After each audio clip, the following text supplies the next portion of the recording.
ready to the countdown.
Hello, everybody. Hey, everyone. Hi. There we go. Hello. You Hi. guys are in for a treat today. You guys Hopefully are in so. for a treat. We have me, Spencer Tyler, and PJ Amber Sawyer, Ema Mellor. Can you help me with your last name? Why don't I know how to Mellor. Mellor. Is that right? Well, I'll say Mellor, but it is, if you want to be posh, Mellor. Yeah, Mellor. And we have Chessa Manion and Sharon Tyson-Tovar, because she's married now, y'all. And we have Molly. And Molly, I don't know how to say your last name. I'm sorry. It's pronounced Moldván, but I don't know if you can get the A sound. So, I don't know. Okay. So the gang is all here today. And like I said, today we have a special treat. We are going over past history. We wanted to do a tribute, a nod to past activism and their efforts. Sometimes we kind of feel like, we're all at different levels of activism. Some of us are newer. Some of us have been in the game for a lot longer. But we wanted to pay tribute to those who came before us. And sometimes as activists, you can kind of get lost. It can get lost that you haven't done this before, that there are other people who came before us. So we thought it would be cool to kind of go through some old clips. So we wanted you to kind of look at this as like you're sitting around the glass table and we're opening a big apostate family album. Mm-hmm. So we have Kat Cunningham who's saying hello. Hello, Kat. Hi. Hey! She says we love you too. See, Michelle says hello, ladies. Hi. I don't know Hi. if Sabina is on the line. She said thank you for the invitation. Thank you for joining us. Okay, so we got a lot to cover, so we're gonna go ahead and get started. What we're gonna kick it off with is some clips from a film that actually it's a nod in one of the a little earlier in our live show today. So it's from a film called Jeremiah Films. I don't know if I saw this like in passing on YouTube before, but I had never watched it. So it was apparently a very big documentary because it was displayed in churches and in other big media areas. You'll see that in a newspaper they give a nod to this particular documentary when talking about former witnesses. And Kat Cunningham, yes, honey, go ahead and start that watch party. Share the stream. As a matter of fact, right now, stop and share the stream in your group. Share them on your page. go ahead and subscribe to our YouTube channel. Yes, start a watch party on your page. I'll be there. We'll be there. We'll try to comment. We're not going to do a lot of commenting like we normally do throughout the broadcast so we can get through it, but we're going to save a lot of them for the end. So don't think we're ignoring you guys. All right, so to get started, our first group of clips actually gives a nod to ex-Jehovah Witnesses who use different mediums like television, radio broadcasts, and all different type of mediums back in the day to get the word out. But I wanted to start with this first clip, which is our only clip that we have of an ex-Jehovah Witness protest, and it's in the very beginning of the film. So let me see if I can pull that up for y'all.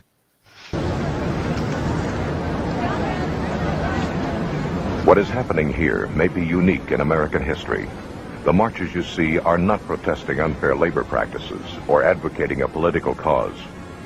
They are here to challenge the conscience of the wealthy and powerful Watchtower Society, better known to the public as Jehovah's Witnesses. Yes, ooh, I love the music. Is so ominous in the beginning, isn't it? It is.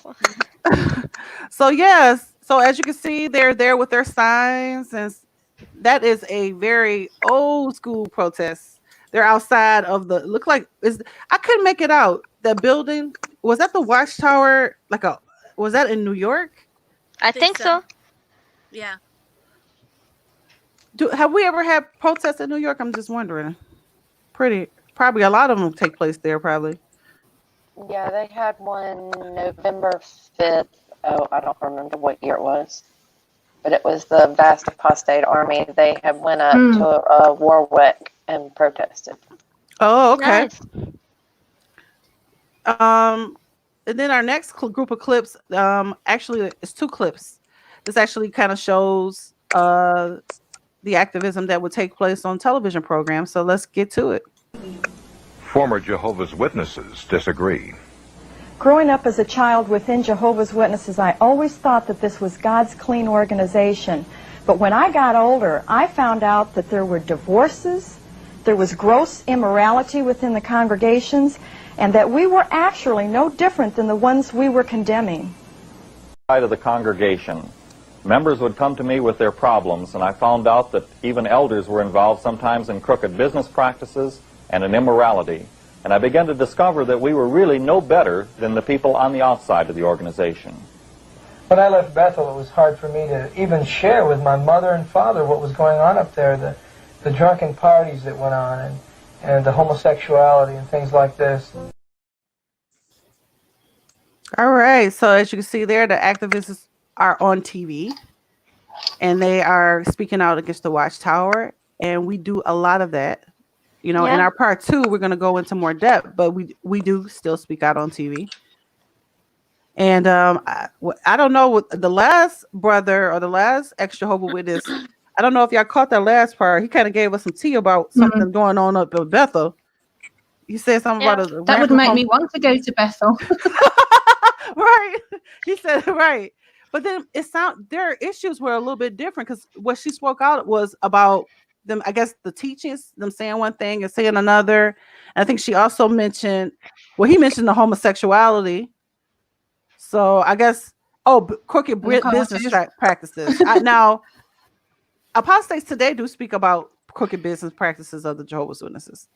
Oh, yeah. As far as we can know, because a lot of their stuff is not public. I mean, we talk about, I didn't know they had invested in like tobacco companies and actually they have investments in like a machine gun factory too. Yeah. It's something and else Disney, too. Of all things. Right. I couldn't even watch a Cinderella growing up or a Disney film, and they have stock in there. What I was told is that a lot of people former Jehovah Witnesses, but Jehovah Witnesses who died gave them those stocks, and they just never relinquished them or didn't say no to them. We will never know what they have stocks in. We really won't. We should do a video on that. Actually, we will, because they are, as any company, they are obliged to release their tax details on where their taxes go to and where their profits come from and how their money is divided and distributed. So actually, we do know where they have stocks and money. And I've researched what corporations and everything they're part of. Yeah. And there's loads. So Yeah. yeah, we definitely. It's on the IRS website. Sorry, I'm trying to get somebody to get my dog. She having a little fit back there. She always does. Every time we go live, she. Okay, so we're gonna So move do my on. rabbits. So. Oh yeah, I don't know. They always want to be stars of the show, and then look, PJ's cat is just a cat back there, way back there. All right, so then the next. Oh, you want to say hi? Go ahead, come say hi since you want to say hi so bad, little pug. Say hi. Aww, such a Say hi. Here are the rabbits. Right in the bunnies. Okay, so the next clip we're going to show is one of the most infamous apostate. As a matter of fact, Emma might can attest to this. If you're in the groups with Jehovah's Witnesses and you mention this guy's name, they get super upset. But he's one of the most famous apostates. I say famous, infamous, however you want to say it, because he's one of he was a former governing body member. So take a look. Crisis of Conscience was a member of the Watchtower Society's governing body for 9 of his 60 years as a Jehovah's Witness. His account of their secret sessions is revealing. I must say that it was one of the most disillusioning experiences of my life. It came as a rude awakening to me to see what actually went on. I envisioned... Crisis of... Sorry, yeah, there we go. So not only was he a former governing body member, I think the big splash, if you read some of the papers surrounding it, there was even a Time magazine featuring Ray France. Isn't that Ray? Is it Ray France? What am I calling him? Ray France, yeah. Ray France. Where they talk about this big split in the Watchtower, but he wrote a book about it, and it's as a matter of fact, it's one of the most requested bought books by former Jehovah's Witnesses, and hopefully some Jehovah's Witnesses who are questioning that they actually reprinted it not too long ago, a couple years ago, and yeah, but you have to go to the right sites to buy it because there are some right sources. Oh yes, and the right sources, also the right sites, because it's such a good book that sometimes you can go on the site and people are price gouging for this book. Like the book, I think right before they reprinted it, you could see something upwards of like $100 American dollars for this book. And that book, if you see that price, it costs them that much. That's probably not where you should buy it from. Probably a more reputable sources or what have you. Yep. Have everybody on the panel read it? I read bits and like major pieces of it, but I didn't read it cover to cover. I wanna read it, but you see, the thing is, in Hungary we have no culture of Jehovah's Witnesses, so I haven't ever seen it, and because I was a lonely apostate, all just minding my own business until last year, because I joined the online ExJW community like last year. Like that's when I entered Facebook groups. That's when I reached out actively to other ExJWs online. Until then, I was just like, you know what, fine. But then I realized others might need help too. So yeah. And so I haven't read it yet, but I so desperately want to, because I'm just, yeah, I'm an avid reader and I'm fascinated by the bravery and just everything that it must have taken for Ray France to do what he did. It's admirable. I read up. Actually, I need to read the whole thing, but I read up until the part about when in the 1970s, I think it was, or was it the 60s, when they started making chain couples and what they were in the bedroom, and people just led their private lives in their bedrooms, and then once the society changed the rules, then no longer was it a private setting, then people were actually telling on each other and being disfellowshipped and excommunicated and shunned for, you know, having intimacy with each other. And it was Ray France's book that really highlighted that. I was just like, you know, because I was born in 1973, so, you know, growing up as a Jehovah's Witness, you know, you just grow up thinking almost everything sexually is bad, even between couples, you know. And so when I read that, I was just like floored, like, wow. And then they it ruined a lot of marriages and people's lives, and they not once apologized. I mean, if I can be blunt for a second, it's a personal anecdote, is that we in my congregation, we were taught that like any kind of fingering, oral sex, or anal sex is bad. So basically what you were left with is missionary without any foreplay. Now, I don't even know if that's pleasurable for any of the participants, but whatever says your boat, I guess. Thank you, Molly. But I heard that, you know, I was trying to come up with a timeline. I think to what you were saying, Sharon, that Ray France, right after, like, they implemented this fellowship, and like either right before or right after they supposedly kicked him out, because it was in 85 that they started implementing the disfellowshipping arrangement. I don't recall. I couldn't remember myself. So what's coming up next, here we have a clip from activists in the ex-Jehovah Witness Christian community, and it is a older one of those clips. Let me see if I can get that really quick.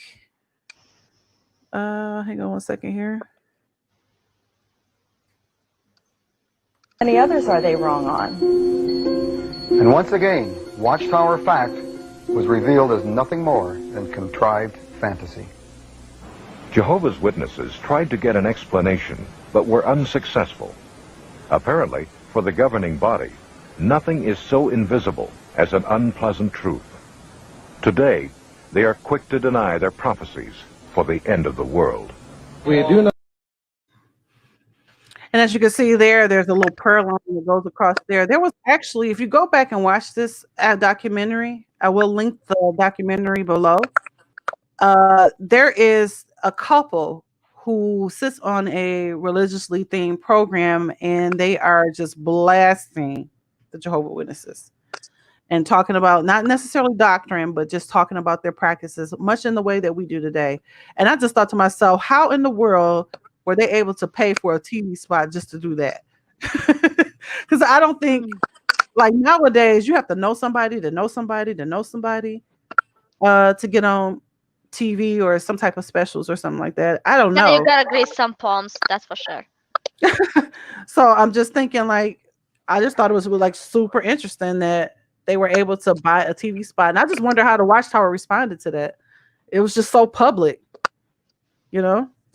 So our next clip is actually a group of clips. We're going to see activism, you might remind you of some of the activism that we actually do today in regards to shunning and suicide. You'll see that in the film that they interview a woman who was touched by suicide and her family as a result of shunning. So let's take a look. The most intimidating devices used by the Watchtower Society is the threat of appearing before a judicial committee of elders. Public censure, even disfellowshipping, can be the sentence of this powerful court. The inflexibility of Watchtower policies has led to thousands of instances of mental distress, even suicide. Experienced the cold steel of Watchtower doctrine when her 16-year-old son Billy became romantically involved with a married Jehovah's Witness woman. Conscience-stricken, Billy turned to his parents. He was very upset, extremely distraught. And he just didn't know what to do. And he was making statements like, I just can't go on. I just can't face it. And he was threatening to commit suicide. My husband and I talked with him for hours and did everything and said everything we knew to do to try to get him to realize that there's no situation too bad that you can't face. But things just were not getting any better. So as witnesses, you're taught not to seek the professional help of anyone. So we felt our hands were so tied we didn't know what to do. So at a loss. And instead the elder just said, the committee will deal with you tomorrow. He went out to my husband's truck where he kept a small amount of paraquat in a container. And Billy took the paraquat and he took one swallow of it. We had him in the hospital within 20 minutes. Exactly 3 weeks later, he died.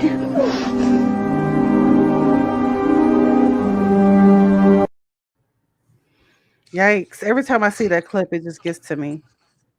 So many of us have spoken out about suicide and how it's touched our lives because of the shutting policies of the Jehovah's Witnesses, rather. PJ and I actually get to that in our part 2.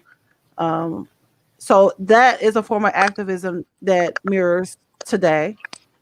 And Emma, you you've been involved, or you and PJ have been involved in protests against shunning and that sort of thing.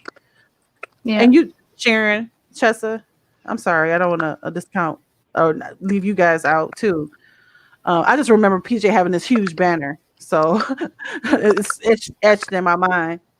But yeah, it's really sad how they were, whoever, I would like to, whoever did this documentary, I would love, so if you guys know the person who actually did this documentary, please leave it in the comments so that I can reach out to them, because it is really beautifully done. We only picked a few clips, but the entire documentary displays our activism on a level that I had not seen. So our next clip, where it's actually our final clip, we're going to talk about the activism of the Jehovah's Witnesses. That's right, the Jehovah's Witnesses. We're not saying that. Yeah, they activists too. They protest too. Here's the clip. Are the same thing. Around the world, zealous witnesses paraded in front of churches on Sunday mornings, bearing placards with the slogan, "Religion is a snare and a racket."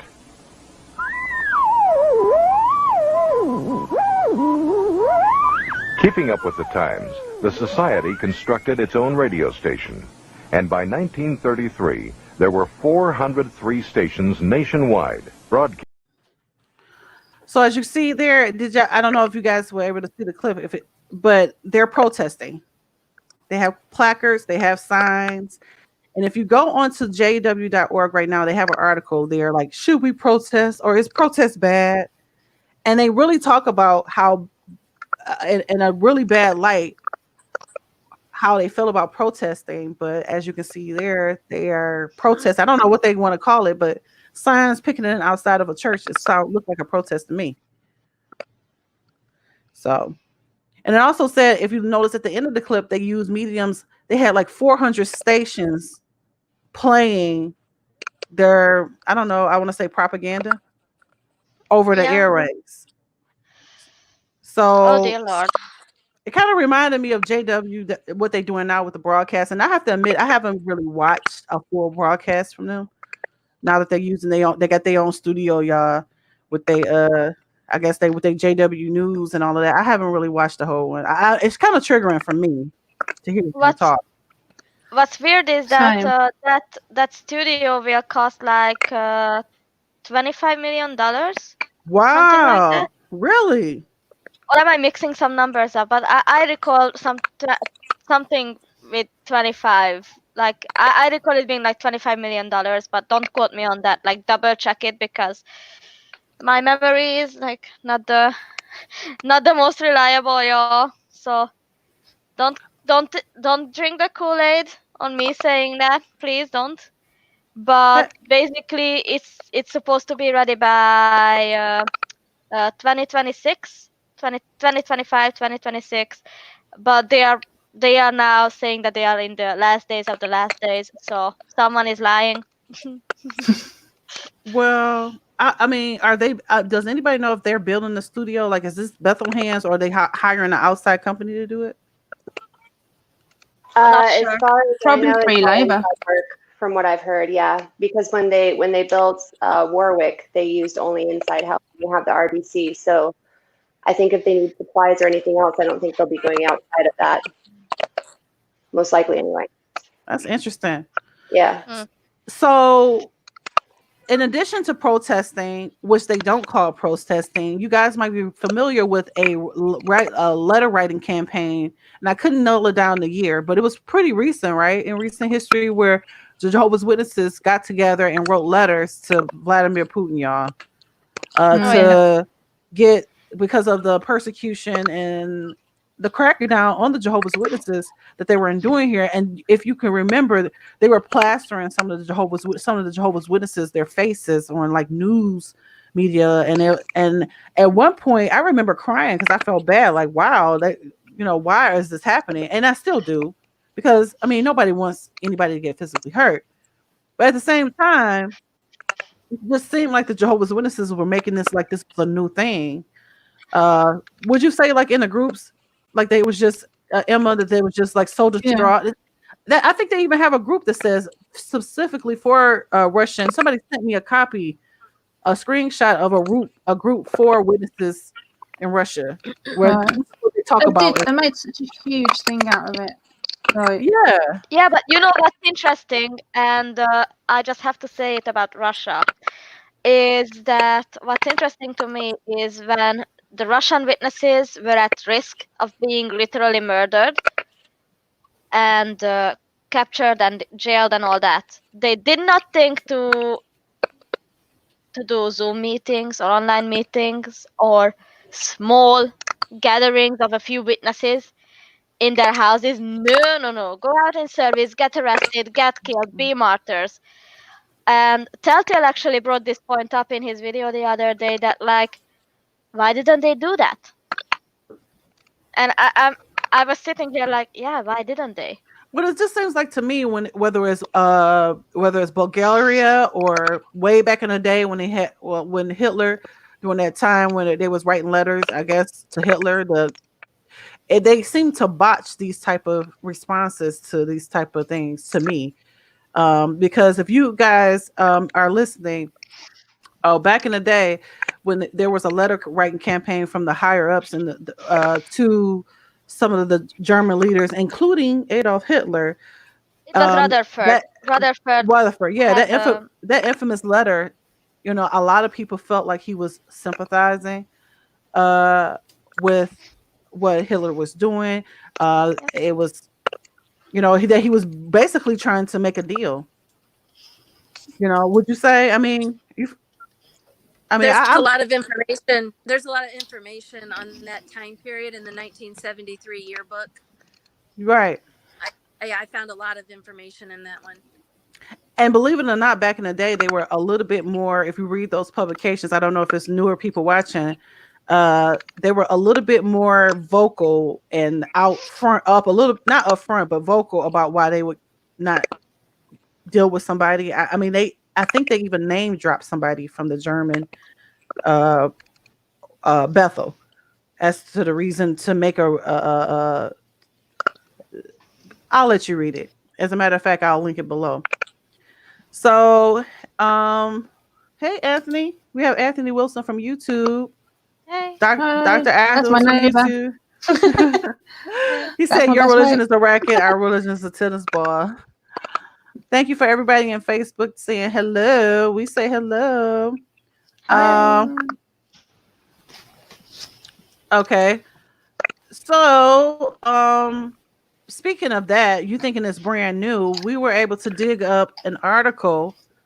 This is actually, is it this one here? No, actually, that's not it. Sorry, y'all. This one here, where back in the 80s, the Russians were cracking down on the witnesses, and they wrote a letter even then. they said it was a total over a period of 9 months by a total of 462,936 of Jehovah's Witnesses meeting in 199 assemblies throughout the world, that they adopted a resolution and then sent a composite petition on one letter to the Soviet Union, asking that 7,000 Jehovah's Witnesses that were in slave camps at the time be released. So they're writing letter I know they want to say on one hand that protesting is bad or that it's ineffective. Maybe because a lot of it is because we're doing it and they don't want activists outside their doors protesting. But on the other hand, they involve themselves in their own protests and their own campaigns. Yeah, even when the Child Victims Act was being passed last August, like last late summer, they were doing like letter campaign to the Supreme Court to appeal so that they don't have to overturn their blue envelopes. So it's nothing new. They always been political. It's just they became more silent about it after they got fucked by Hitler. Right. And so we're going to move on to our section. We were able to dig up some old newspaper articles. This one here is in the New York Times, and it talks about how the hundreds are protesting the Jehovah's Witness Watchtower plan. I didn't get a really close-up shot, but all of these screenshots of not screenshots, but the copies of the newspapers that you see on the show today, we're going to post them all in our Glassroom discussion group, so you'll be able to get a closer look. But we're going to discuss some of those today. This one, I guess our next one, this one is, and I can hardly even read that. This is actually an advertisement. Do you guys know in the section where it has like, health and, you can buy stuff and that sort of thing? I thought this was kind of neat because I found this here.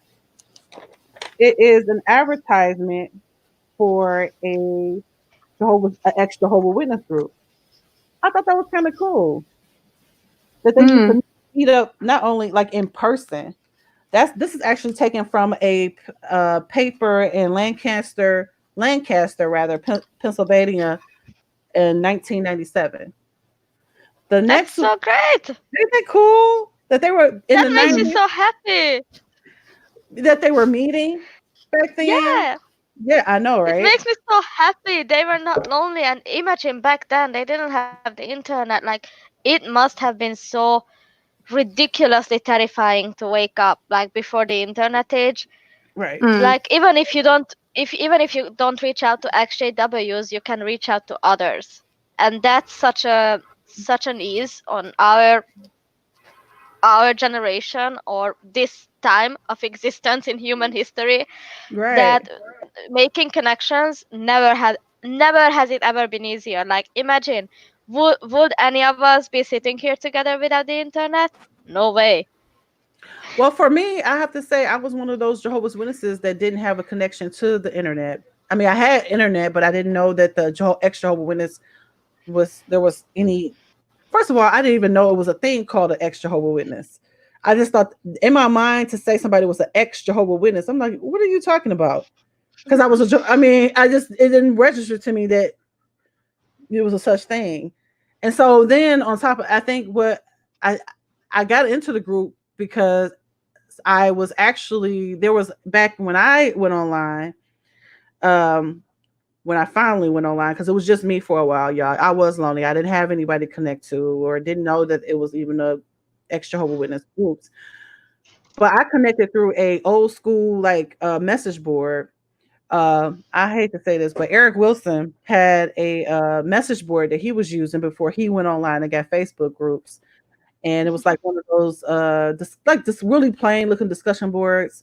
And I remember when he kicked that off, and I was okay with registering with that because I felt like, I wanted to keep my identity super secret, and I thought it was just so top secret that I was researching the Watchtower, and I didn't want people to know who I was online and stuff like that. And that I'm not making light of it because you do want to be careful, but at the same time, I made extra precautions on. I mean, you don't have.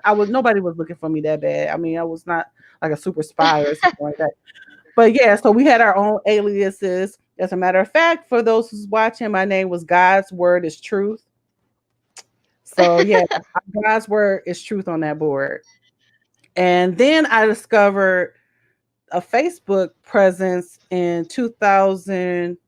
Well, actually, whenever my profile started, like 2.5 years ago.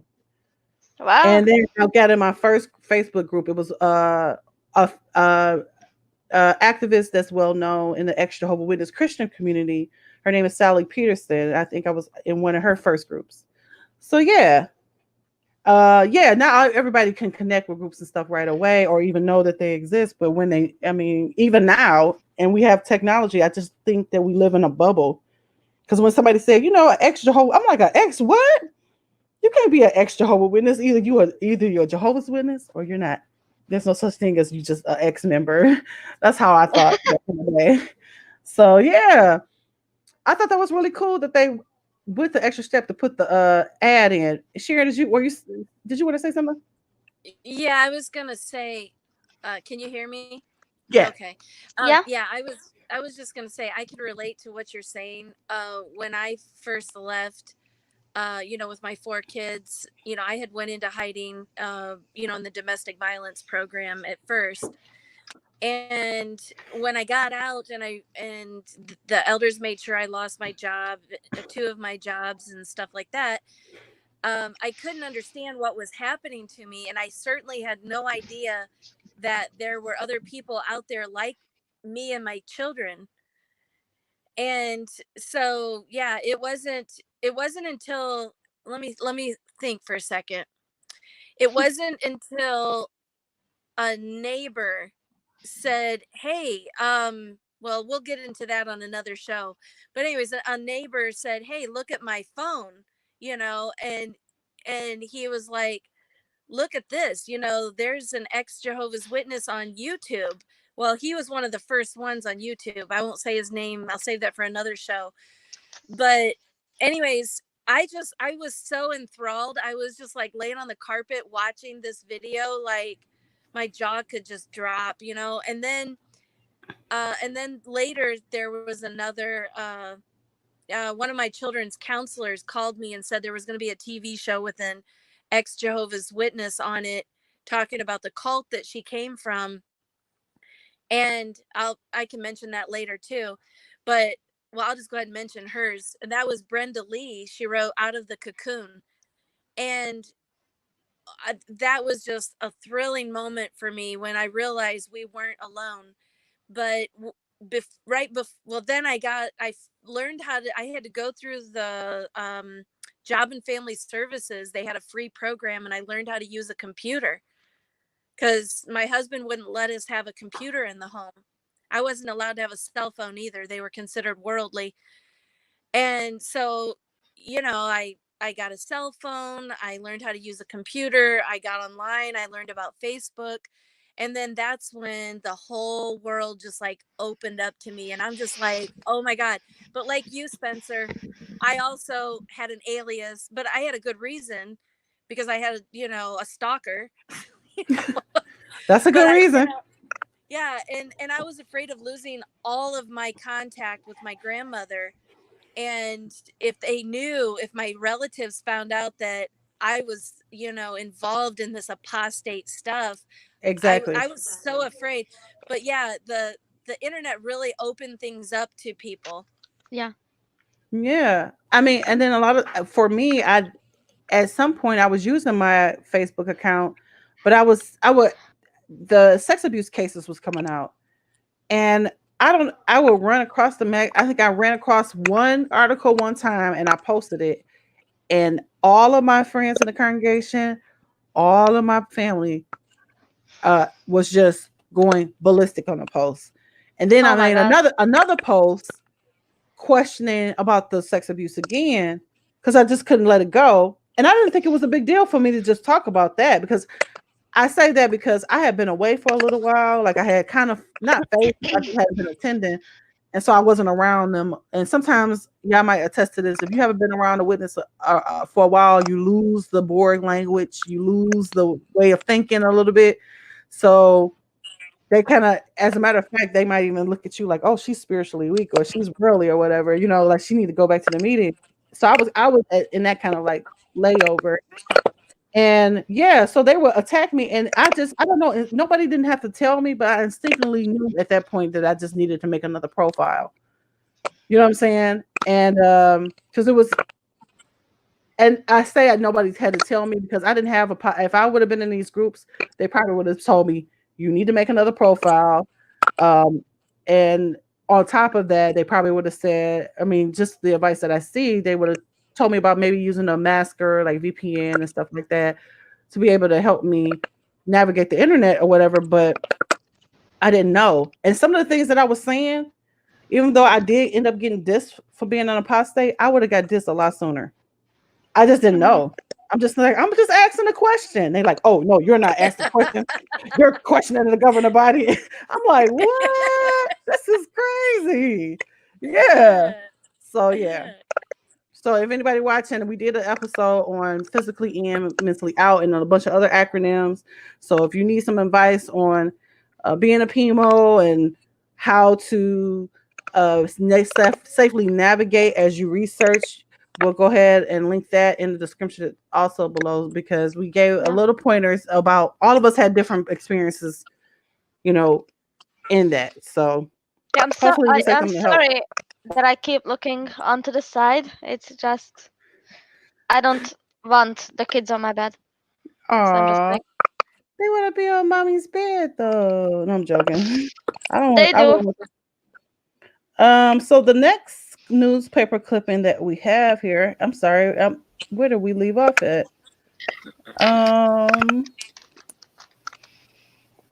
It's here. This one is from, let's see, 1, 2. This one is from the Gazette in Cedar Rapids, Ohio, I think. Is Cedar Rapids in Ohio? No, this is from the Tampa Tribune. I'm sorry, y'all. This is from the Tampa Tribune in 1980 or 1990 rather. And this is a closer look. It says ex-witness planned meeting in today in Brandon. Woo. Emma, I think you got a chance to look over that for us, or? Yeah, I found this really interesting that they're arranging a group to meet together, those that had left and no longer believed obviously what the witnesses did anymore, and they did a statewide meeting, and they were called Witnesses Free in Christ, and they met up at a Baptist church, and it was sponsored by Christian Witness Outreach Ministry, and the group had 300 chapters around the country. And they said that their main group purpose was to help former Jehovah's Witnesses adjust to leaving the denomination.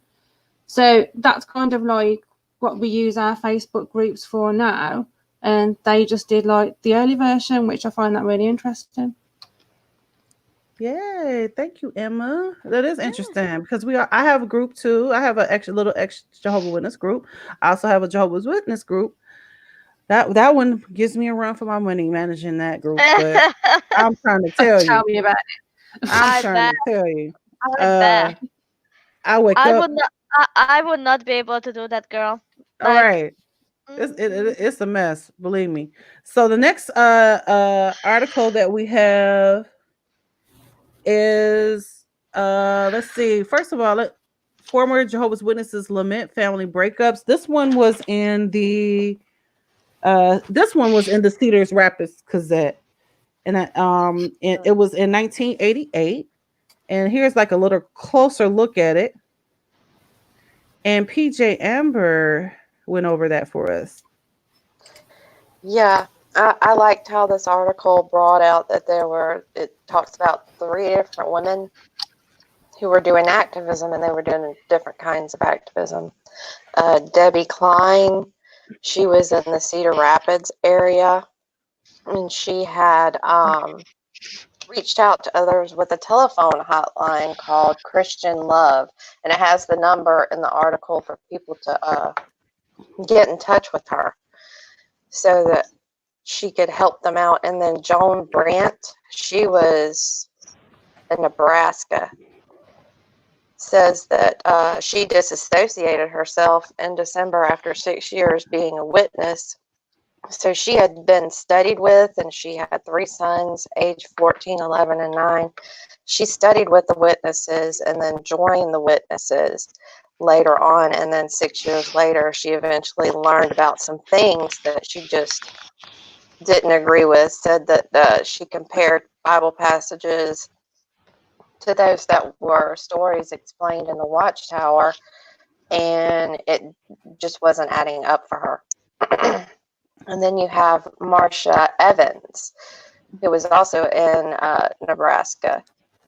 Said she had been out of the Jehovah's Witnesses for 4 years, but she couldn't get away from the sect entirely because the oldest of her 5 children had decided to stay a Jehovah's Witness and shun her.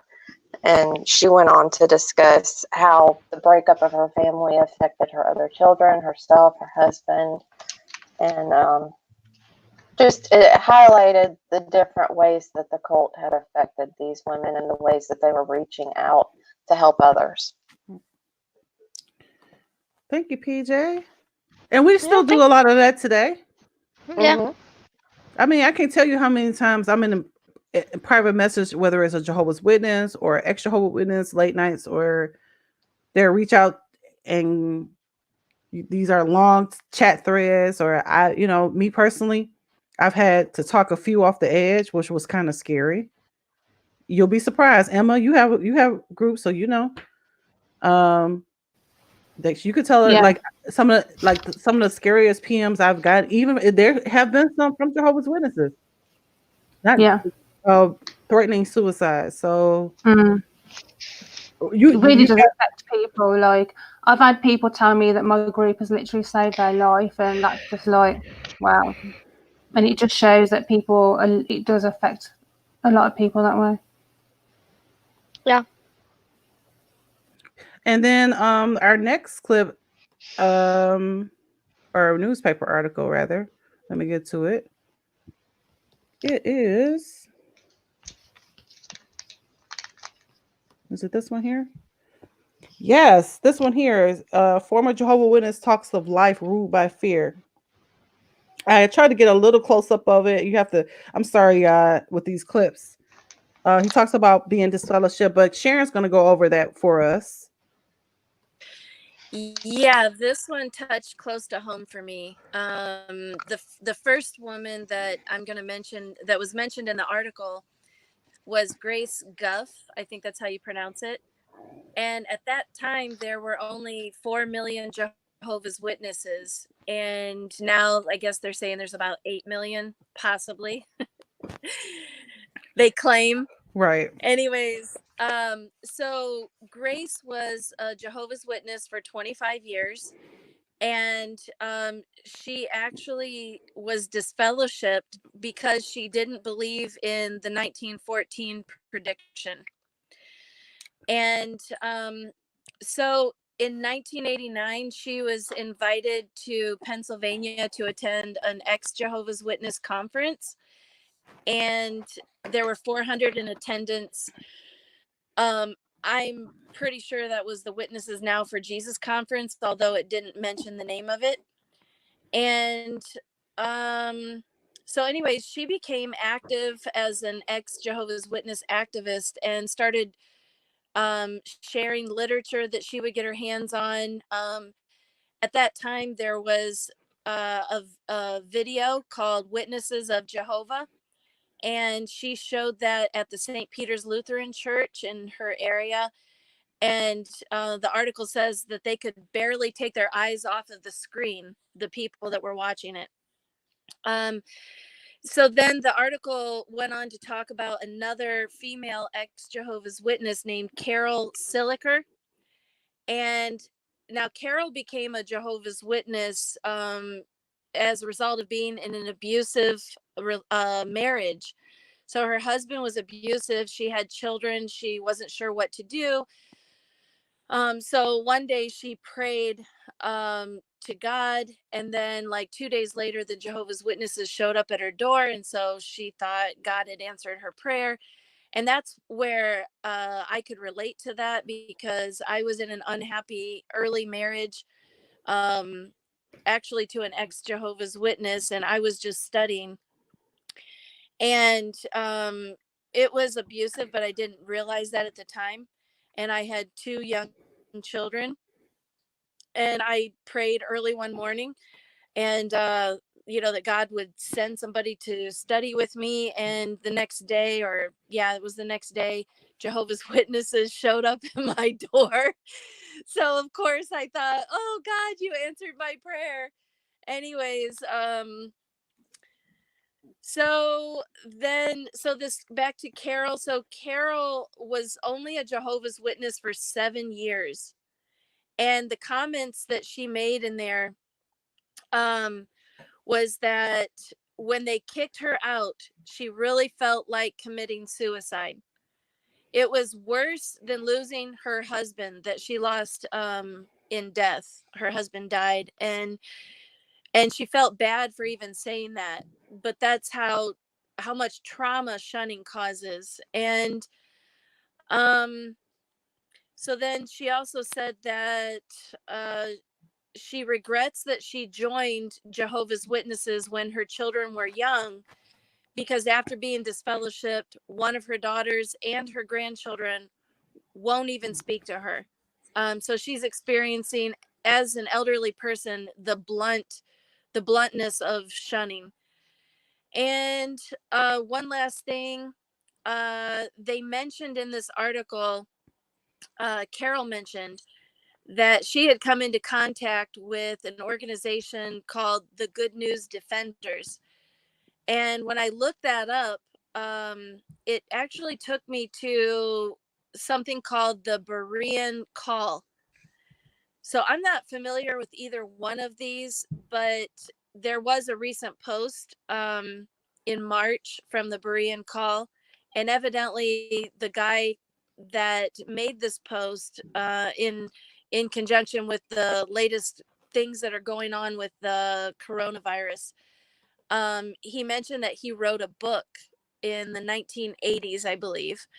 So anyways, it was just kind of interesting that I've never heard of these 2 groups before. And it's like, wow, like I'm really glad we're doing this show, because it really opened my eyes that, sometimes we think, oh, I came along and I've just taken the bull by the horns as far as activism goes. And we actually have an activist in England, from England, who is actually in Europe now, who feels that he is the best representative for Jehovah's or ex-Jehovah's Witnesses, which, we understand he's a little delusional. But anyways, so yeah, there were a lot of people before us. Yes. You are absolutely correct, Sharon. There are a lot of people before us, and we want to pay nod to each other for activism, because just going off what Sharon's saying, I'm just gonna say this. Activism takes on many forms, and us making YouTube videos and reaching out to other people, and all of that is a part of that. Mm-hmm. But sitting and just solely making YouTube videos and giving talks to people, how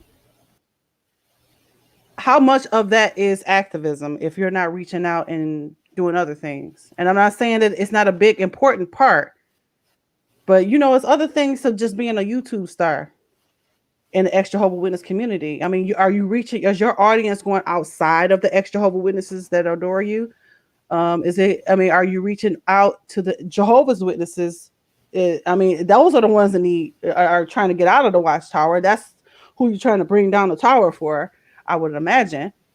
So a lot of times we can get in our little feelings and we can think a little bit much of ourselves and not think about the activists who came before us, the ones that we're shouldering those responsibilities to us. Because I'm gonna keep it real, there's a lot of activists out here who are on late night phone calls with people, talking them down from the edge, or in these Jehovah's Witness groups, listening to them talk about how they want to leave, or getting ex-Jehovah's Witness meetups together, or making maps. I know a ex-Jehovah's Witness woman who made a map to try to connect everybody. You can just put your name on this map, and if you need someone to partner with or talk to, you can find witnesses in your area. You know, there's a lot of different forms of activism besides making videos for YouTube. And everything we're reading today, it's all physical contact. It's all there, like face to face. Right. I'd like to mention two of the people that I know. I don't know if this is the woman you're referring to, but Julie McCallan, is that who you're referring to? Yes, yeah, who made the map? Yeah. Yeah, Julie McCallan. And then there's also over in Poland, there's Robert Dworek, who's kind of taken a semi-break from activism right now, but he also created one of those maps and followed up on that. He's a really awesome guy. Yeah, so I mean, you have to get in the trenches and deal with real people. Yeah, you know, it's not enough to just like we were sitting at the hall, just sitting in the audience and listen to you talk. Yeah, I'm sorry, Molly, I didn't mean to cut you off. Sorry. I mean, I totally see why YouTube videos are a good way. I make YouTube videos. I think we all make YouTube videos because, let's be real, some of the waking up process is deprogramming, and deprogramming can, like for me at least, it happened through research, and for people with attention deficit problems or stuff like that, for them the best way to deal with this is watch videos debunking this information that they put out there. And also another thing and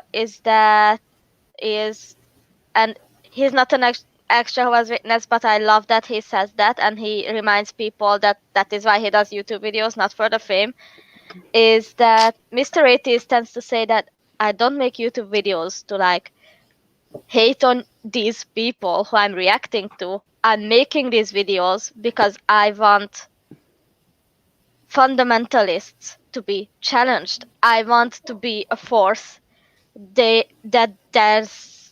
I'm on their heel, and they know that. And they do know that he's on there, like he's watching that channel, and they know that because sometimes in videos that they know that's gonna get a reaction out of him, they even mention him like, "Hi, Mr. Atheist, we expect a response from you," and he wants to challenge them, and that's my point in making YouTube videos too. And we're actually cooking up something saucy with Spencer right now.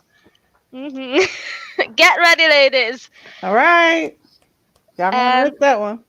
And basically, what I'm saying with this is that YouTube videos are also a very great form of activism, in my opinion, just to cut off the harmful information that Watchtower spews out there.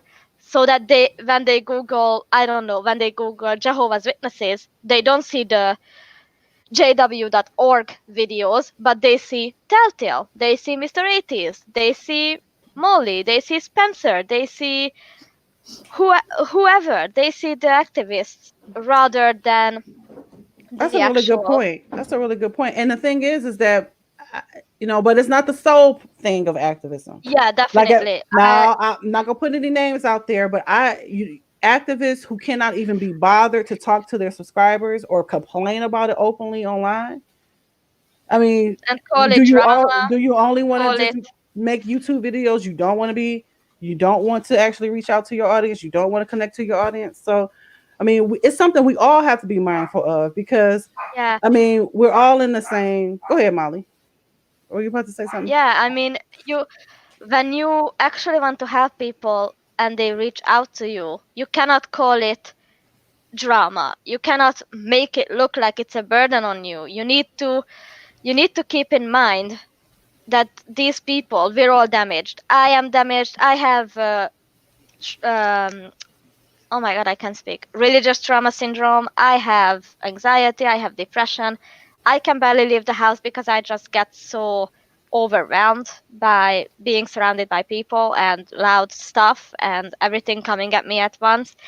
So you cannot make it look like interacting with people is a burden to you. If you actually want to be an active helper in the community, you need to, I'm not saying be available 24/7 and stoop down to every little petty thing anyone has to say to you. Of course not, because that's also not feasible.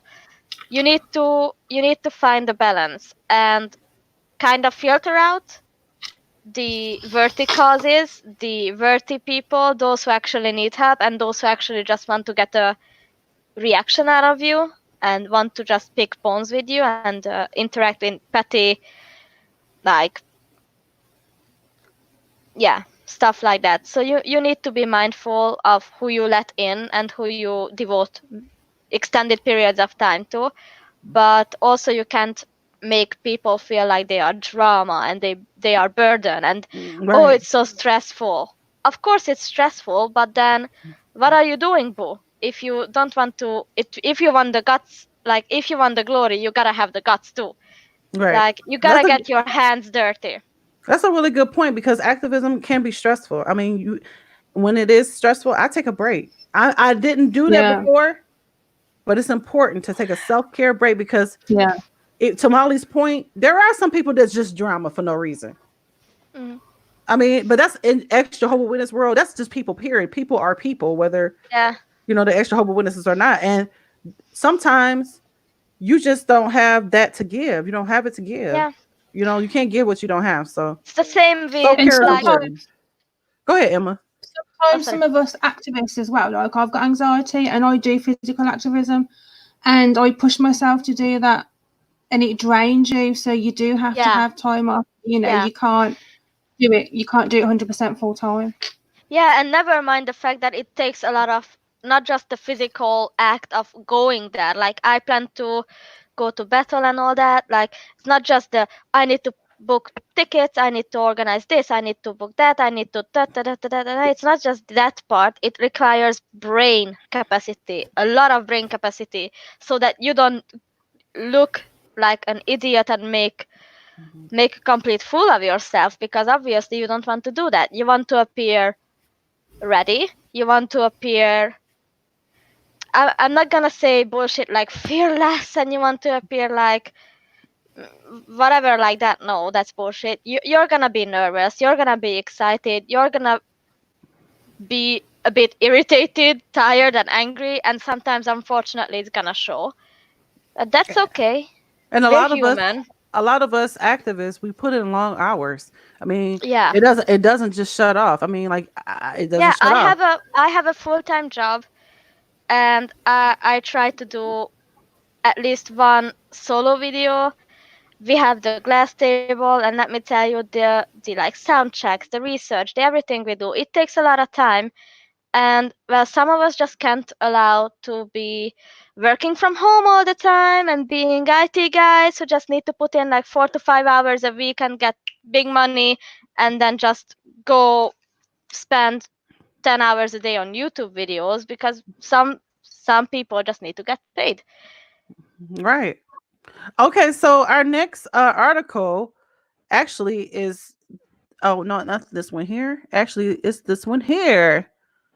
It is from, before I move on, the article that Sharon was talking was from the starpress.com. I'll link the article below. You are speaking from a article in the Nevada Reno Gazette Journal. It's in a 90s article. And Molly, you're going to show us that we're not the only ones who picket and protest. Yeah. Right? So basically, this article describes a gathering of protesters outside outside an assembly of 5,000 Jehovah's Witnesses about shunning, basically. And they were describing their experiences to the press, of course, and they asked Jehovah's Witnesses, elders, I believe, they call them leaders in this article, so I'm not exactly sure who they asked. I will assume that it's either someone from the governing body or an elder they met there. And basically, this leader claimed that the shunning policy was to prevent non-witnesses from indoctrinating Jehovah's Witnesses with opposing views and opposing teachings. And they also said that actually we don't encourage blood family to be broken up about like we don't encourage shunning, and we follow Jesus's rules in which the matters of spirituality are not to be discussed, basically, and that we never encourage people to stop talking to family, but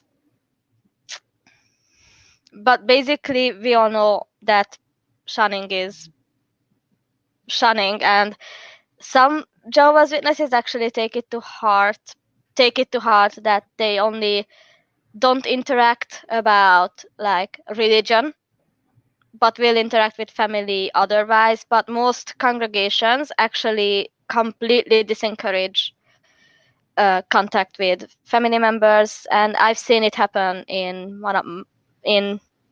a congregation that the elder himself disfellowshipped his own kid, and they just cut her off money, cut her off food. She still was allowed to live in her room up the attic, but basically they didn't speak.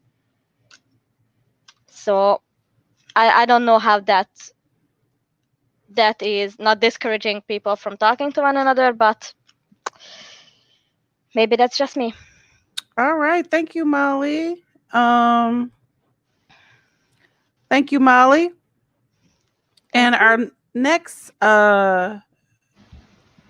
newspaper article, which I'm trying to bring up now, will be presented by our very own Chessa. Where is it? All right, is it this one? It's this one here. I didn't get a close-up of this here because it was almost impossible. It was a huge article. But Chessa is going to go ahead and give us, streamline all this information for us because it's more than one article, right, Chessa? Sorry, I had to unmute. I'm so tired. No, you're fine. You're fine. Yes, this was actually fascinating to me because both articles were done by the same reporter, and I want to give her a shout out here. She was Tracy Swigart. And so the first article is actually for pro-Jehovah's Witnesses, and they interview Jehovah's Witnesses about whether or not to go to college. And it kind of highlights educational discrimination and how far back it goes, because people are fighting all the way back in this day to talk about educational discrimination. So I found a couple things interesting in here. They also went into the background of the society as it was built. And they talk about how they try to apply everyday Bible knowledge in all the decisions they make, so including education. And they interviewed two students here, and one of them was, her last name was Bugs, and she said the decision to go to college was difficult, but Bethel needs a lot more people familiar with computers, so I could help. And she ended up going for networking.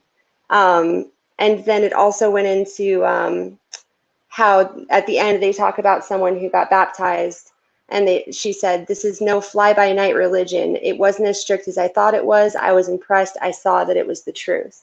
So we can see that the organization was trying to do fluff PR here, obviously, in their favor.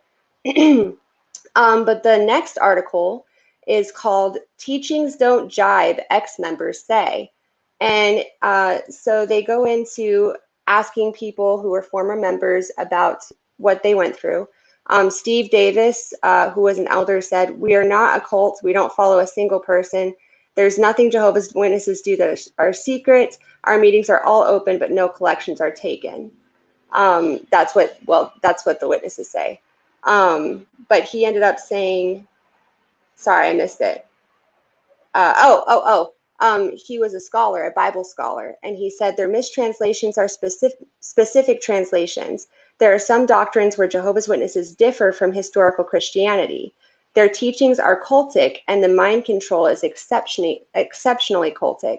So they were even highlighting back then how Jehovah's Witnesses mistranslate specific scriptures to affect their members in a psychological manner, which I thought was profound that they mentioned that all the way back then.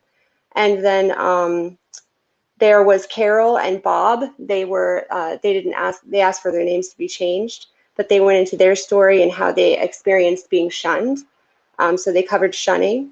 And then also they talk about a group that was formed in Tampa in 1989 called Christian Witnesses Outreach. Has anybody heard of that?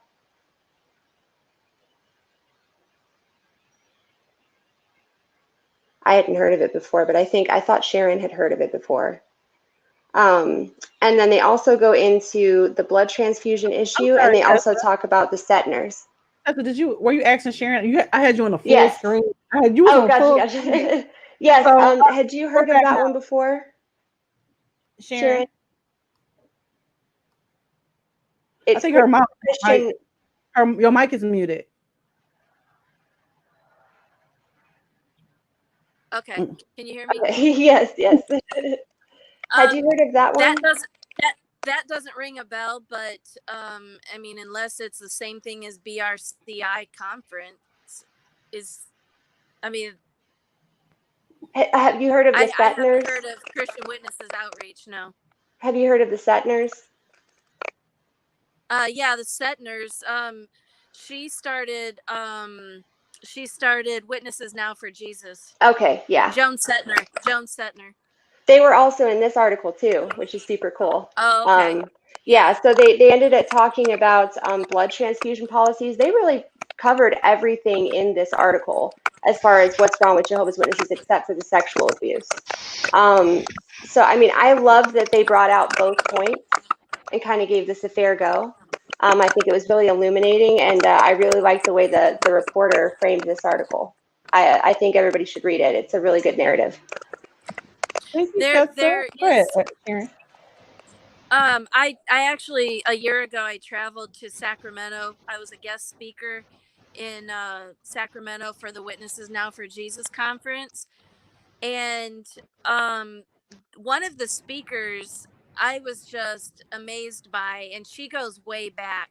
And her name is Andrea Bergen. I think that's how you pronounce it, Bergin. And to listen to her narrative about, her experience as a Jehovah's Witness and how she became an ex-Jehovah's Witness, how she found Christianity. And I'm not promoting Christianity or atheism or anything. I really am indifferent to any of it.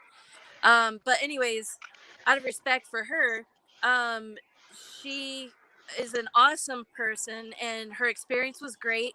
As a matter of fact, if you were to look up Witnesses Now for Jesus on YouTube and you Google or look up, let me see, it would be 2019, their conference. She tells her story, and that's the same one that I sat and listened to. It's just amazing what some of these older activists have done. It's funny because somebody reached out to me about her the other day. They said I should get into contact with her, and I remembered that Sharon, you had went to that conference. So she's obviously been doing this a long time. A lot of people know her. She's done good work. She's a really, really, really sweet person. Really good person. Sorry, my mic was muted. Go ahead. So is somebody else going to touch on the BRCI conference, or should I go ahead? Go ahead. Okay, so when I first got into activism, I would say I was about, 2008, 9, 10. I was about 1.5 to 2 years into activism at the time. And I had traveled to Chicago. I spoke there. And then at some point, I had heard about the BRCI conference. That's an acronym for something. I forget what it stands for. And it was similar to Witnesses Now for Jesus in that respect. And they had their conference at a hotel in Chicago, and I was invited to go to it, but I was raising 4 kids on my own and helping with 3 different states in my area, including the one I lived in. And so I really couldn't afford to attend it. But then I got word that it was actually going to fold. And so I was really like disappointed, because they reached a lot of people. One of the things BRCI conference did was there was an older woman that was a counselor, and you could actually call in and talk to her she would talk to you about what you're going through. She would also talk with people about the history of Jehovah's Witnesses and educate people that were newbies just recently leaving. And then they would have their conference with guest speakers. Well, a lot of these people were older. They had been doing it, I don't know for how long. They've been doing it for some time. So somebody told me that the BRCI conference was about to fold because the people were aging out. They were retiring from it. And it was suggested, I forget who told me, it was suggested to me that because I was, new, I was a real go-getter. Maybe I should take it over. Well, I wasn't even sure what I thought about religion at the time. And I was like, well, I couldn't do that. I can't go up and talk about, the Bible and my new belief because I didn't have one. And they're like, that's fine. They just didn't want it to fold. Well, it was just, I would have had to relocate my children. That's what I was thinking. And it was just too much. And so I didn't, it folded. And, in the back of your mind, you kind of, because you love, you just, as an activist, you just love the people so much. You kind of like, oh, I wish I could have done more. I wish I would have said yes, but, we have to be realistic. We're human. We're not superwoman. We're not Superman. We're not superhuman. And the thing that I like to say is that it takes many raindrops to fill a bucket. And that's what we all are. We're throughout history of the Jehovah's Witness community, we are each a raindrop that fills the bucket.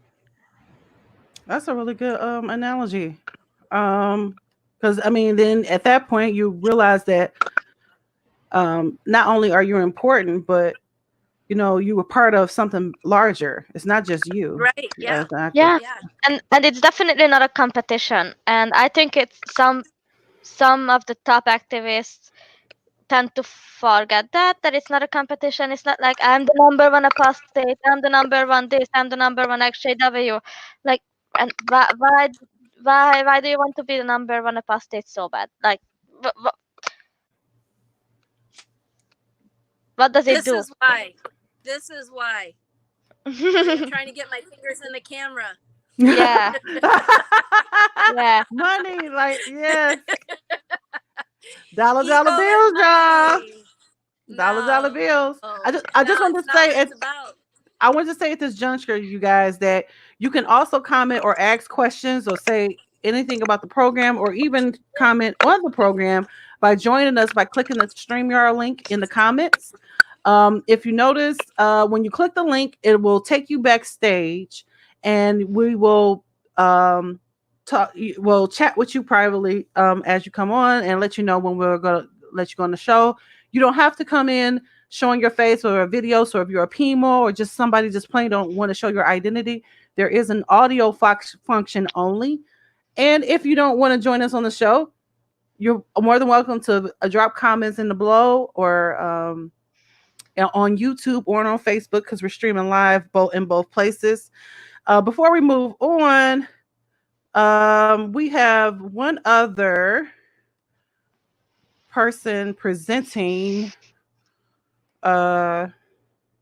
news article, and that would be yours truly.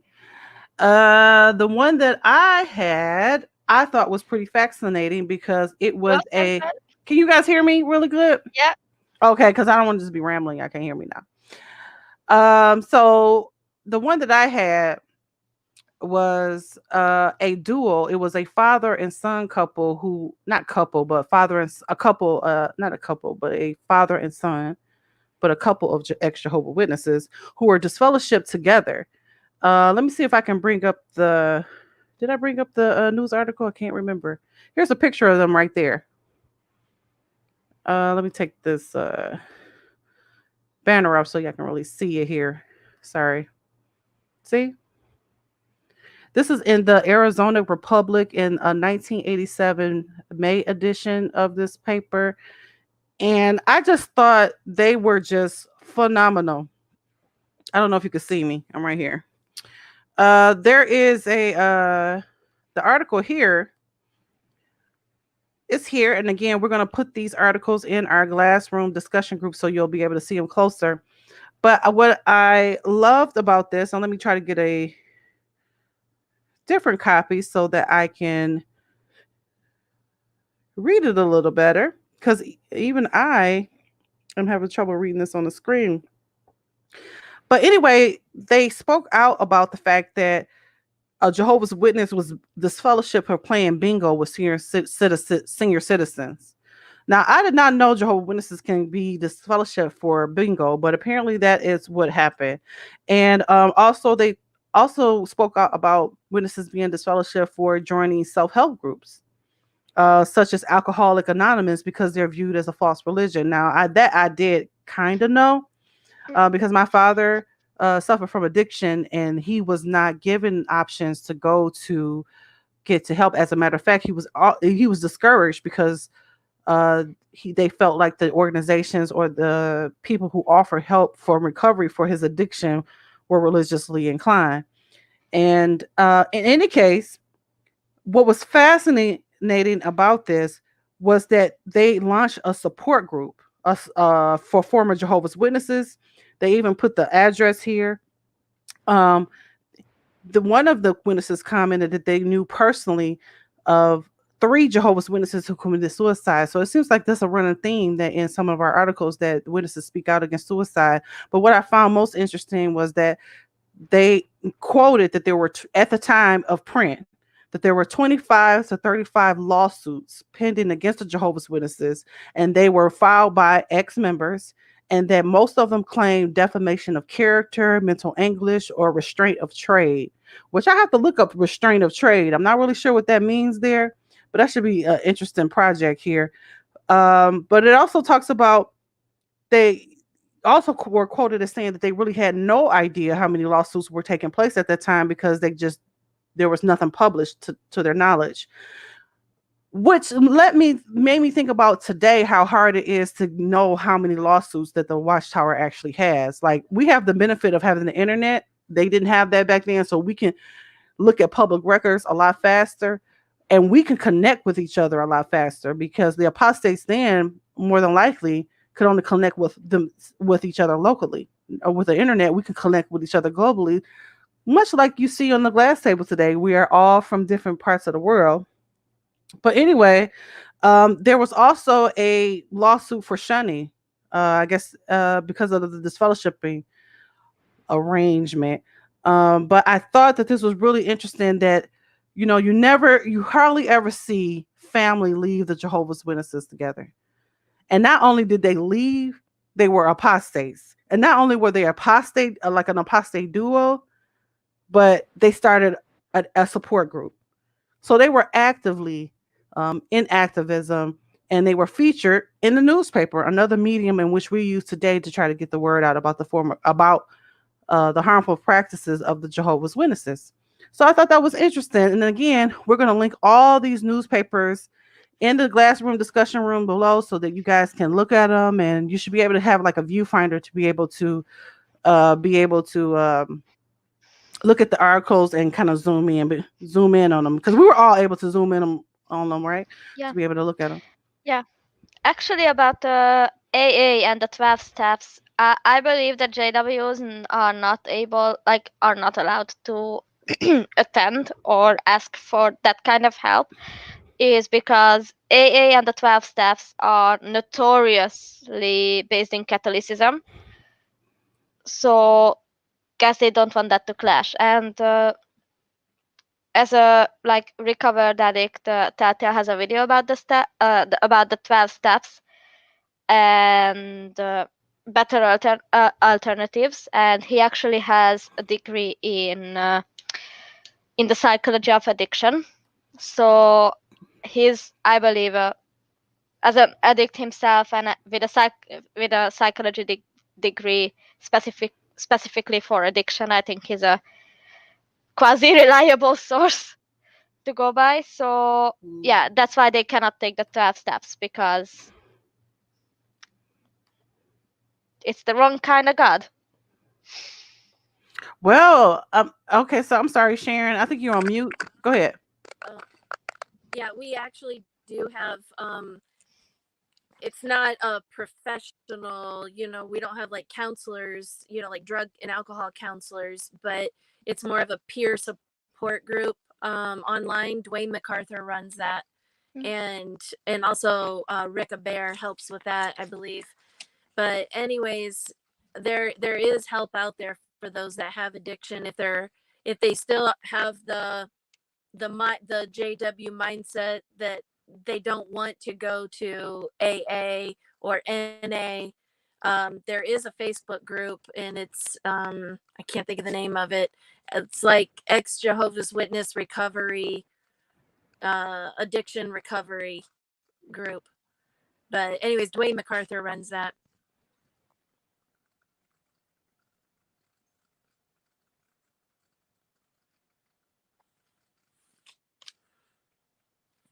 I'm sorry. Again, I'm just talking and talking and talking. Reach out to Sharon Tyson-Tovar. She can connect you with Dwayne's group if you are, because there are a lot of us who are recovering addicts and recovering and or have addictions, or even if you're thinking about or if you're on the edge, or if you're thinking about it, don't think that you're alone. There's many of us who have gone through that, and we'd be more than happy to connect you with the resources that we can. And actually, Chessa, I think you touched on it. You touched on this a little bit in your lives about recovery, and I think you're on mute though. Are you on mute? Yes. Okay, go ahead. Yeah, I mean, a lot of us are coming out of a really bad place when we leave. We've all been abused. We're all in trauma, and we really have a very difficult mental dynamic going on, no matter what situation we come from. And I just wanted to say to Sharon, thank you so much, because when I entered all of this, I mean, I knew it was going to be difficult. I had been a pioneer, so I had talked to people when I was still a witness and when they were on the edge then. But I didn't really know how to connect people with mental health resources. I didn't know how to find therapists and be able to have a discussion with them in a way where I could get them on a resources list. I didn't even know that kind of stuff existed. If a Jehovah's Witness or an ex-Jehovah's Witness was homeless, I was at a loss. And Sharon, you were the person who really educated me in that. And you have such a vast experience. I mean, people all over the world. I was blown away. Like, anytime I have a serious issue like that where someone needs help, I know I can call you. And that is a rare trait, my friend. So I just want to say, as we pay honors to the people who have been here for so long, I mean, always look to your betters, even though you may not agree with them. It's always better to have connection to the people from the past who have all this vast experience to do things the right way. The main point of activism is fighting for human rights. So you have to fight for human rights in the best way you can, with accountability and strength and character. And Sharon is one of the people that I really admire for that. All of you ladies, of course, but thank you. And I'd like to give props to Emma too, because Emma, as far as I know, has the first and the main, maybe the only group that provides links and supportive services, not only through Jehovah's Witnesses Unite, which blows me away, but also she has another Facebook group just for people that are homeless, people that are jobless, or just simply want to relocate to get away from the shunning or the abuse that they're going through. And I mean, and Emma has never once asked for a dime from anybody. Like, I don't want to get emotional here, but you know, I do. I really appreciate Emma in what she has you're done. making me tear up. I'm like, oh, thank you. It means a lot. It really means a lot. She's just always trying to help people, and she doesn't try to make a name for herself. And I mean, she's just, but she's so appreciated and valued by so many. So we love Emma. Absolutely, Yes. Emma, you are awesome. Emma is an actual superhero, y'all. Stop it! You're gonna make me cry here. In real life, y'all. Yeah. In real life. Screw DC and Marvel. We have our Emma. Yeah. All right, y'all. Woo! So it's been one of them kind of nights already, y'all. Okay, so we are entering the question answer, say what you want kind of section. So if you guys are wanting to get on the line, I thought we had somebody on the line. Hang on one second. I'll have to check. If you have questions, comments, concerns, this is the time to let us know. We do have somebody on the line. Let me see if I know this person. Do I know this person? We'll see if I know this person. I am going to... Yo! Hey. Hi, STZ. Hey guys, how we going? Let me see. Do I know him? I don't know. He may have gave me two beautiful children. This is my husband, y'all. How you guys doing? Can you hear me? Yeah, we can hear you. Good. Awesome. Thanks for joining us. Yeah, just want to come on and say I really enjoyed the show today. All the old articles, like you say, sometimes you can really forget that there have been people who have come before us who have done this. A lot of the articles that we read when we were transitioning out of the organization had to be put up there from somebody. Somebody had to do the research.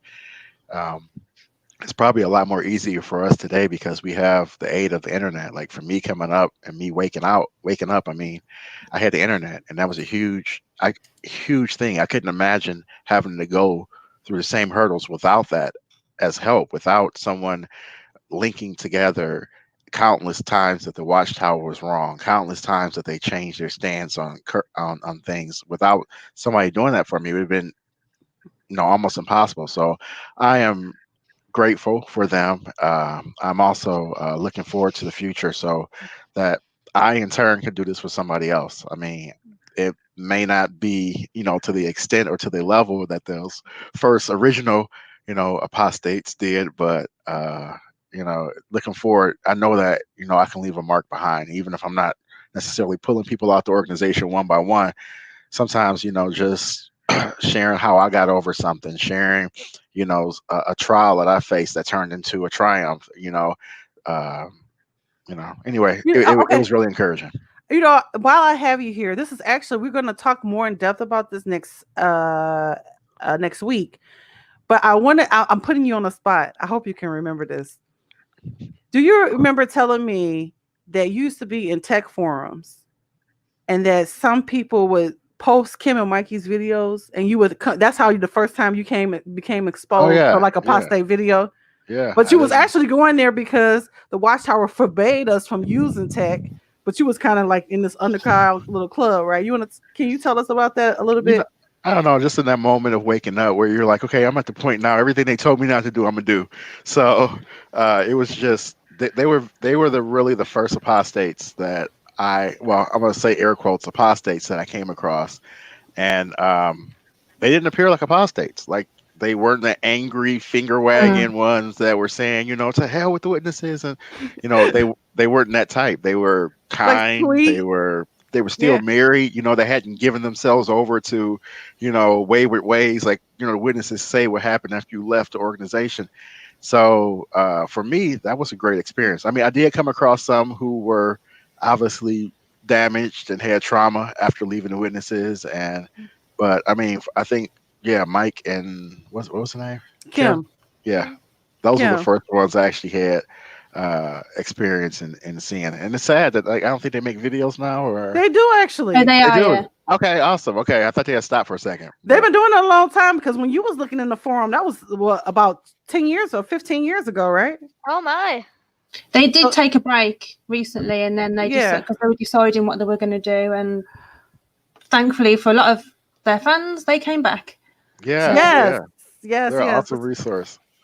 Well, thank you so much for joining us, Simon. Thanks for having me. Keep it up. Enjoying the show. Enjoy the show, ladies. Cool. Thank you. Bye-bye.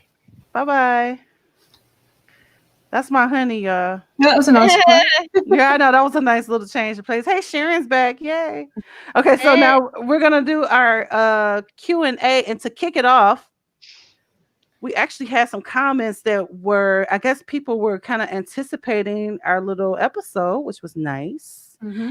And let me see if I can find those. We put a call out for activists who were of a certain era, because I'm getting older now. I don't want nobody calling me old. In a certain era. And we had a few responses. We will begin with, is it here? Janine Alexander? Yeah. Emma? This was a lady that I reached out to on, reached out to a few groups, and she replied in the VVA group. And basically, she told me that she became an ex-Jehovah's Witness in 1979. And there was 3 of them, and they got together and decided to fight back. She lived in Seattle, and they started picketing the Kingdom Halls, and they did this for 10 years. And she said they would picket or pamphlet the Kingdom Halls, parking lots.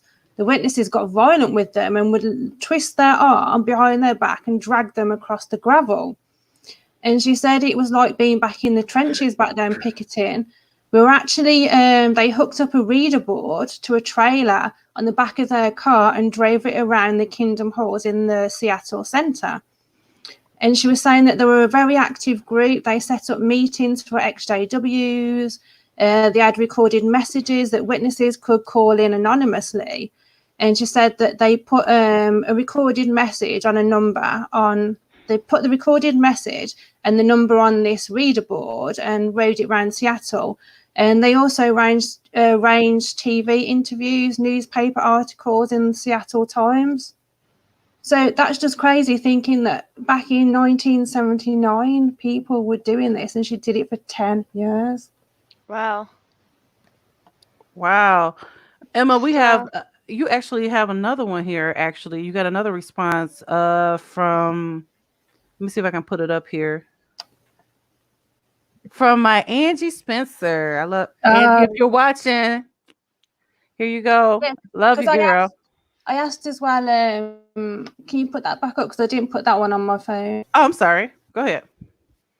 I asked if people remembered when they were younger, coming out of the conventions and seeing people picketing, and she said that she did in Rochester in the 80s, and her dad warned her to look away, not even look at the protesters.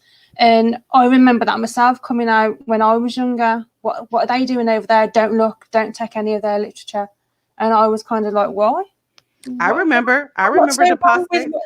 Why can't we read their literature? It confused me as a child. My father told me not to even look at the signs. Yeah. Because I was trying to read the signs. He's like, don't read those. I'm like, oh, let me not read the signs. I don't know what he thought would happen. Sharon, do you have something? I'm sorry. Hang on. Go ahead. I remember when I was a young girl, and we went to Columbus, Ohio, and it was on High Street. It was at the convention center. And when we were leaving, there were apostates lined up along the sidewalk trying to talk to us, to send us a message, to tell us the truth about how it wasn't the truth. And what the brothers did was they lined up in front of the apostates and they kept talking over the apostates so that our mind, our brain was focused on what they were saying and not what was being said by the apostates. So a year ago, last summer, actually, I was in Toledo, Ohio. It was the last well, not the last protest I did, because I've done some since I've been in California, but I couldn't help myself. But I was in Toledo at another activist, a young new activist. She's amazing, and I can't think of her name at the moment. But anyways, I was at her protest, and I was standing on one side of the convention, and there was a group of like 15 men that coagulated, standing there keeping an eye on me and two other people that were walking with Wow. signs. So anyways, so I on the megaphone, I brought up, I remember back when I went to the convention in Columbus, Ohio, and they stood on the street and spoke over us so they couldn't hear what we had to say. And I said, I'm not trying to give you brothers any ideas or anything. And wouldn't you know that when we walked on the other side of the building, which was a pretty long walk, at the end of the convention, they did exactly what I said on the megaphone. They came out, they lined up. I have a lot of pictures. I'm sure we're going to show those on one of our next videos. But they lined up, and there was like almost like, God, I don't know, 30 or so men standing in a row. It was just ridiculous. And they were talking over this.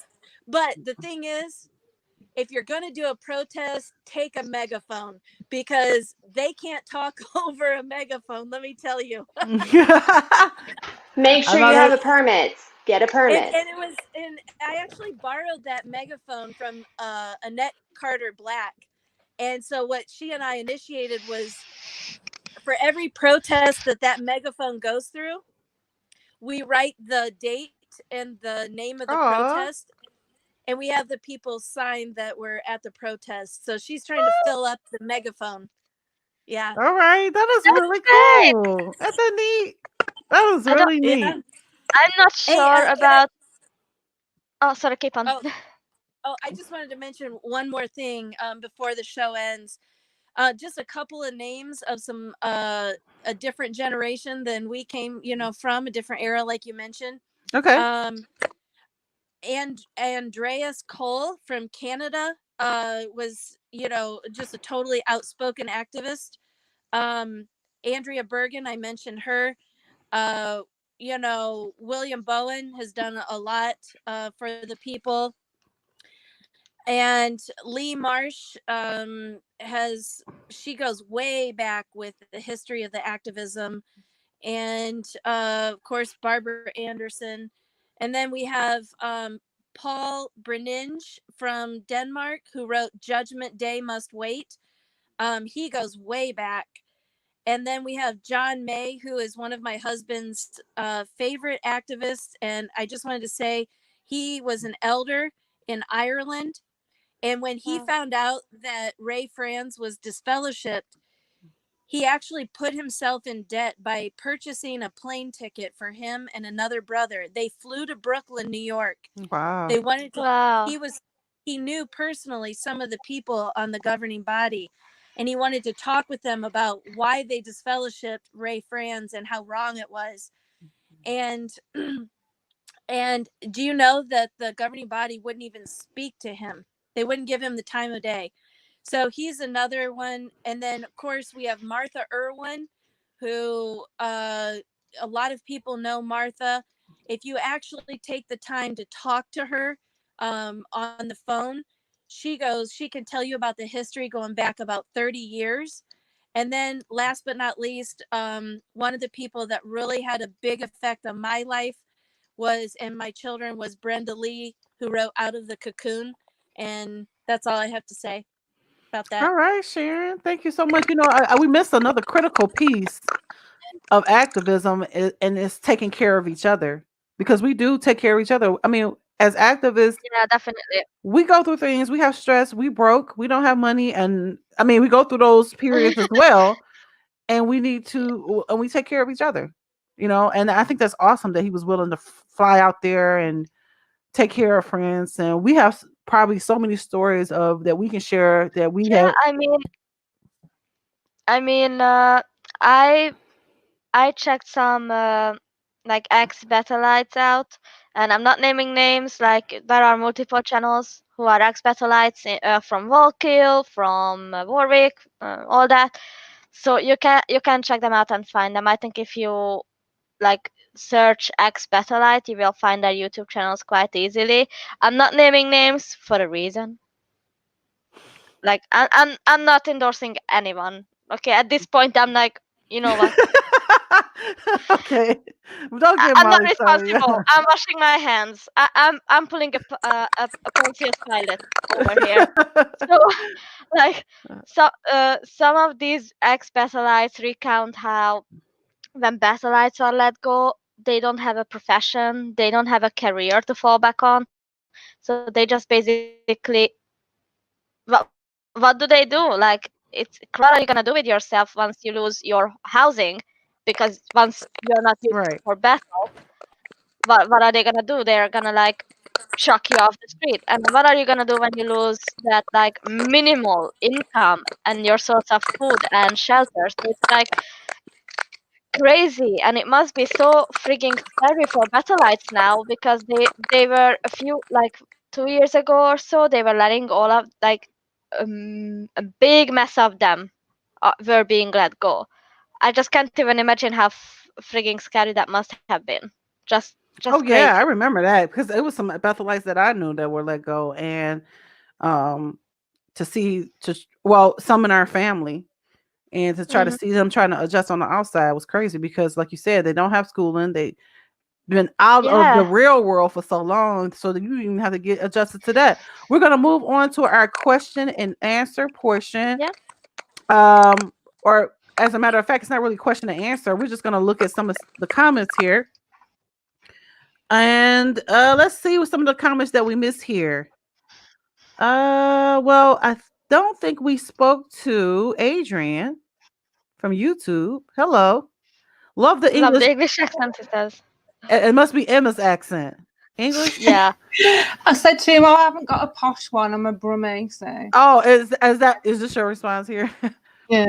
Judge me unforgiven. That's Emma's YouTube channel. Make sure you check her out. Then we have Linda rather. I'm butchering names. I'm sorry, guys. Linda Carmel from the UK. Hello. She says, hi from the UK. Well done on all your fantastic activists. Thank you so much here. Emma's from the UK, guys. Yep. Yeah.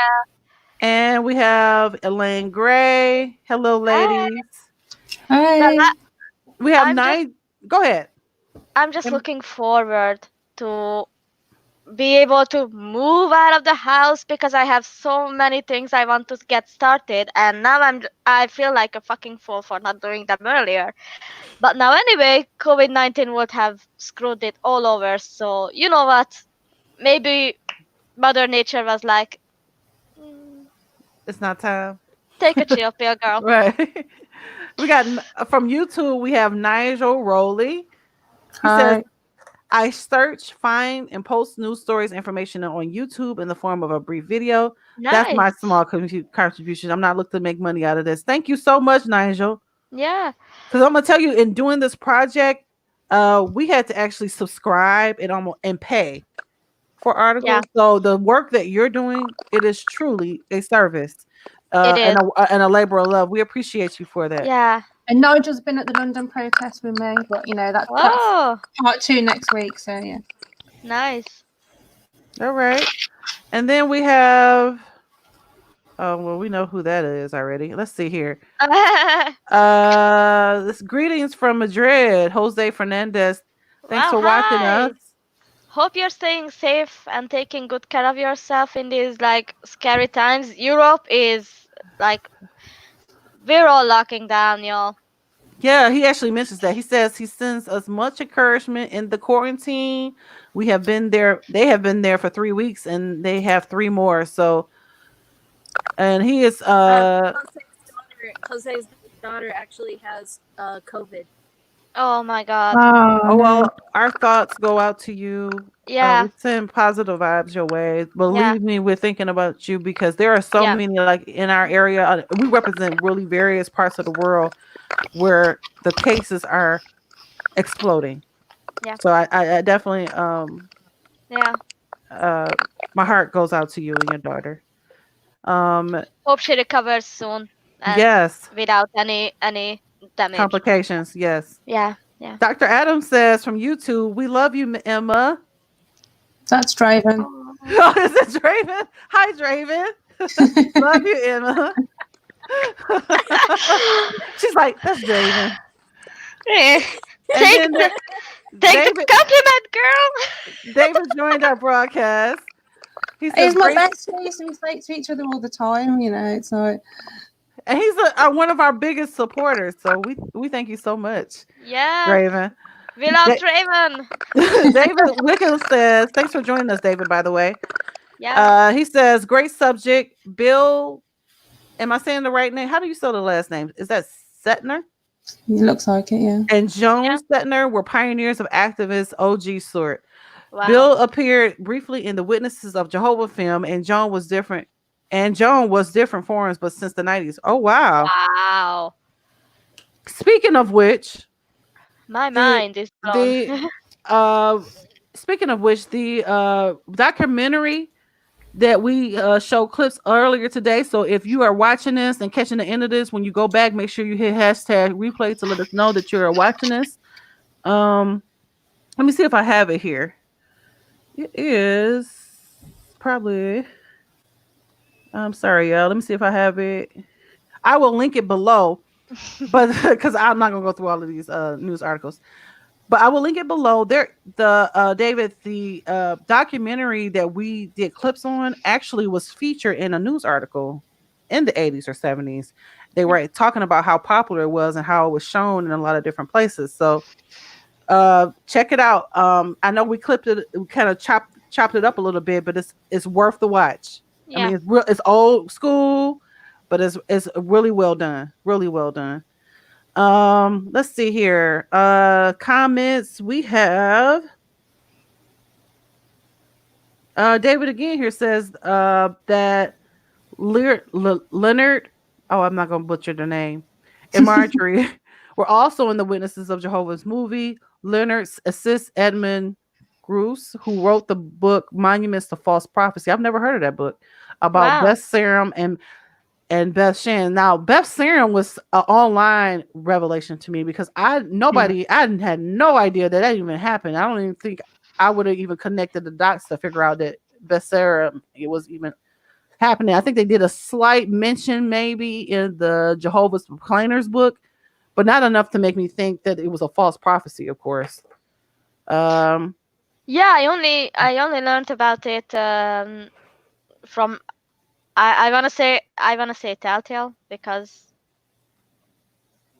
that sounds right. That sounds about right. Jennifer Cook from Facebook says hello. Hi. Hello, Jennifer. Thanks for joining us. Oh, David got all of the old school pieces. He says, shout out to Randall Waters, formerly had freeminds.org website for a couple of decades. He was connected with Steve Hassan to show how Jehovah's Witnesses fit the traits of being categorized as a cult. Yeah, if it had not been for him, then we may have not had the connections to Stephen Hassan that we have and had, that kind of dialogue with him. I mean, Hassan has really expanded into Jehovah's Witnesses from Randall connecting with him. So, I mean, that's an awesome form of activism, is just getting connected to people and enlightening them on what's going on and having success with that. So thank you. Thank you. Yes. Go ahead, Molly. Honestly, it's so just overwhelmingly emotional and fills me with like a kind of, how do you even say it in English? Oh my God, I'm telling you, my language software needs an update. Go ahead. Like a feeling of I want to get something done too, because they did so much for us, and had it not been for them, we would not be here. We would have had a much harder time finding resources, connecting with one another. So really, just the feeling of like thankfulness and gratefulness that I feel towards these people is just Tremendous. undescribable. Yes. Janelle Schmidt says she's watching from Florida under quarantine. Love you, ladies. Hey. Thanks for watching. And then Anthony Wilson says, I feel really privileged to be friends with Emma. The most amazing friend anyone can ask for. Oh, yes. I've just read that.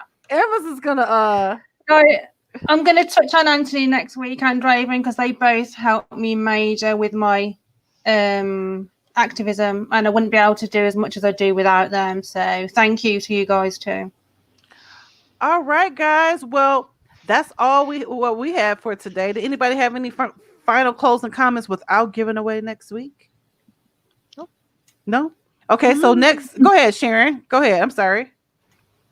I think on the count of three, we should all say a big thank you to the JWs prior to us. Yes. Yes. Thank you. Thank